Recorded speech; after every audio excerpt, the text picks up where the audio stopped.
السلام علیکم. آج نالج فار آل کے حوالے سے ہم جس سفاک قاتل کے بارے میں بات کریں گے وہ ایسا سفاک اور سیریل کلر تھا جس کے بارے میں جج صاحب نے فیصلہ دیتے ہوئے کہا تھا کہ اس کے گلے میں زنجیر ڈال کر 100 بار بھی اس کو پھانسی دی جائے اور 100 بار اس کے جسم کو کاٹ کر تیزاب میں ڈال دیا جائے. استغفر اللہ. یہ وہ آدمی تھا جو 100 بچوں کو کھا گیا تھا.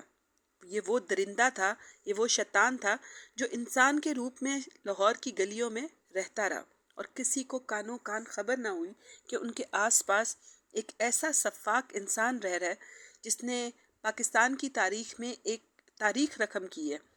اور اس نے ایسے سفاکی سے 100 معصوم بچوں کو مارا اور پھر ان کی لاشوں کو تیزاب میں جلایا کہ جس کی کہانی سن کر روحیں کانپ اٹھتی ہیں. چلیں آج اس کی کہانی سنتے ہیں. دسمبر 1999 میں ایک رات کو لاہور کے روزنامہ جنگ کے دفتر میں ایک خط پہنچا. خط کھلا اور اندر موجود صحافیوں کے ہاتھ کانپنے لگے اور چہرے سفید پڑ گئے. اس خط میں لکھا تھا کہ میں 100 بچوں کو ریپ کر کے قتل کر چکا ہوں اور میرا مشن مکمل ہو گیا. یہ الفاظ جنگ اخبار کے دفتر میں بیٹھے ہر شخص کی جب انہوں نے پڑھے تو ان کی روح کانپ گئی. ایک 40 سالہ لاہوری باشندہ اطمینان سے اپنے اعتراف کر رہا تھا اپنے جرم کا کہ اس نے 100 بچوں کو درندگی کے ساتھ قتل کر دیا ہے. یہ شخص تھا جاوید اقبال مغل، جسے تاریخ آج لاہور کے درندے کے نام سے یاد کرتی ہے.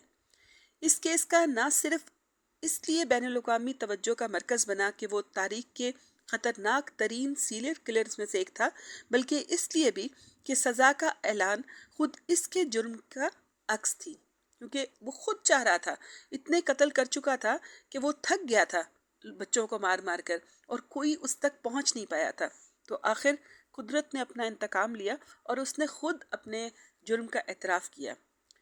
جاوید اقبال مغل 1961 میں لاہور میں پیدا ہوا تھا. وہ ایک کاروباری باپ کی 8 بچوں میں سے چھٹا بچہ تھا. اس کے باپ محمد علی مغل ایک خوشحال تاجر تھے. جاوید اقبال نے اسلامیہ ہائی اسکول لاہور سے میٹرک کیا اور گورنمنٹ اسلامیہ کالج میں پڑھنے کے دوران 1978 میں اپنا سٹیل کا کاروبار شروع کر دیا. اس کے باپ نے اسے شاد باغ میں ایک ولا خرید کر دیا جہاں وہ بہت سارے لڑکوں کے ساتھ رہتا تھا. ولا مطلب ایک چھوٹی سی حویلی، ایک چھوٹا سا کئی منزلہ مکان تھا. بظاہر ایک معمولی کاروباری شخص، لیکن اندر سے اس کے ایک ایسی آگ سلگ رہی تھی جو بے گناہ بچوں کو نگلنے والی تھی. بچپن سے ہی اس میں خطرناک رجحانات موجود تھے. 1985 اور 1990 میں اس پر بچوں کے ساتھ جنسی زیادتی کے الزامات لگے، لیکن وہ کبھی سزا نہ پا سکا کیونکہ وہ متاثرین کے خاندانوں کو رشوت دے کر معاملات دبا دیتا تھا. یہی نظام کی سب سے بڑی خرابی تھی، ناکامی تھی کہ وہ ایک مجرم کو بار بار موقع دیا گیا جس کے نتیجے میں 100 بے گناہ بچوں کی موت کی وہ وجہ بن گیا. جاوید اقبال کا دعویٰ تھا کہ اس نے یہ ہولناک مشن پولیس سے انتقام لینے کے لیے شروع کیا. پولیس نے اسے بے بنیاد مقدمے میں گرفتار کیا اور اسے بہت مارا تھا اور اس کی شکایات کو نظر انداز کیا تھا. اس کی ماں نے اپنے بیٹے کے خلاف الزامات سن کر روتے روتے بیماری کی حالت اختیار کر لی تھی اور جاوید نے کہا کہ میری ماں میرے لیے روئی تھی اور میں چاہتا تھا کہ 100 مائیں اپنے بچوں کے لیے روئیں. یہ الفاظ انسانی بے رحمی کی انتہا کا اظہار کر رہی ہیں. اس نے جون سے نومبر 99 کے 6 مہینوں کے درمیان اپنا مشن مکمل کیا. یعنی آپ یقین کریں کہ اس نے 6 ماہ کے اندر 100 بچوں کو مارا. 6 سال سے 16 سال کی جو بچے تھے، جو گلیوں کوچوں میں بھٹکنے والے بچے اور یتیم اور بھیکاری اور بھاگے ہوئے بچے اس کا بہت آسانی سے شکار بنے. اس نے ایک ویڈیو گیم آرکیڈ بھی کھولا تاکہ ظاہری بات ہے بچے اس پہ اٹریکٹ ہوتے تھے تاکہ بچوں کو آسانی سے قریب لایا جا سکے. وہ لڑکوں کو مفت یا سستے ٹوکن دیتا اور زمین پر پیسے گرا کر انتظار کرتا اور جو بچہ پیسے اٹھا لیتا وہ اس کی نظر میں آ جاتا. وہ عوامی جگہوں پر بچوں کو کھانے یا پیسے یا رہنے کی جگہ کا لالچ دیتا. جیسے ہی بچہ اس کے گھر میں داخل ہوتا قیامت شروع ہو جاتی. وہ پہلے بچے کے ساتھ جنسی زیادتی کرتا، پھر لوہے کی زنجیر یا کسی اور ذریعے سے گلا گھونٹ کر اس کا قتل کر دیتا، پھر لاش کے ٹکڑے ٹکڑے کرتا اور ہائیڈرولک ایسڈ سے بھرے ڈرموں میں گھول دیتا تاکہ کوئی ثبوت باقی نہ رہے۔ سب سے ہولناک بات یہ تھی کہ وہ ہر شکار کا ریکارڈ رکھتا تھا، نام، عمر، تصویر اور دیگر تفصیلات، یہ اس کی ذاتی قتل کی ڈائری میں موجود تھا۔ اس نے سوچ سمجھ کر انہی بچوں کو نشانہ بنایا جنہیں وہ سمجھتا تھا کہ سماج نے پہلے سے ٹھکرا دیا ہے۔ غریب اور بے گھر کے جو نظر انداز شدہ بچوں کو اس نے اس لیے چنا کیونکہ اسے یقین تھا کہ کوئی انہیں ڈھونڈنے کے لیے نہیں آئے گا۔ یہ خیال پاکستان کے جو سماج کا ایک تاریک اور المناک پہلو بھی ثابت کرتا ہے۔ نومبر 1999 میں ایک کپڑے کے تاجر کی رپورٹ کے بعد پولیس کو شک ہوا اور چھاپا مارا گیا۔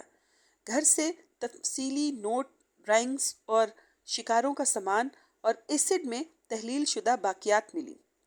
جاوید اقبال نے 1 مہینے تک فرار رہنے کے بعد خود جنگ اخبار کے دفتر میں آ کر ہتھیار ڈالے کیونکہ اسے شک تھا کہ پولیس اسے زندہ نہیں چھوڑے گی۔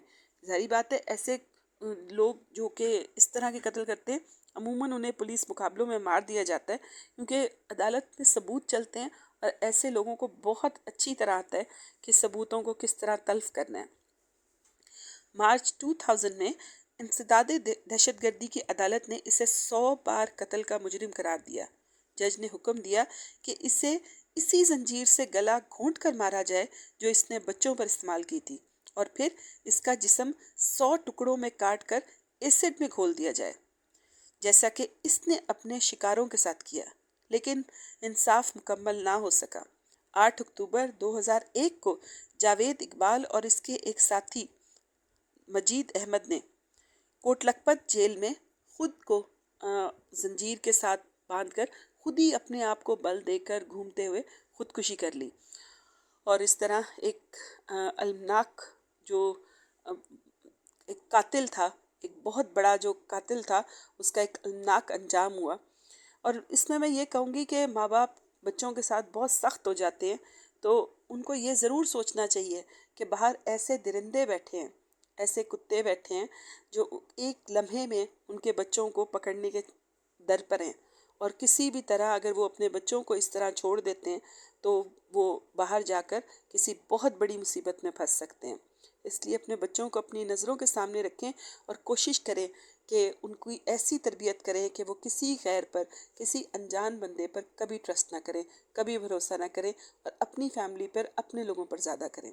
اسی طرح کے مزید ٹاپکس ساتھ حاضر ہوتی رہوں گی۔ جزاک اللہ خیرہ۔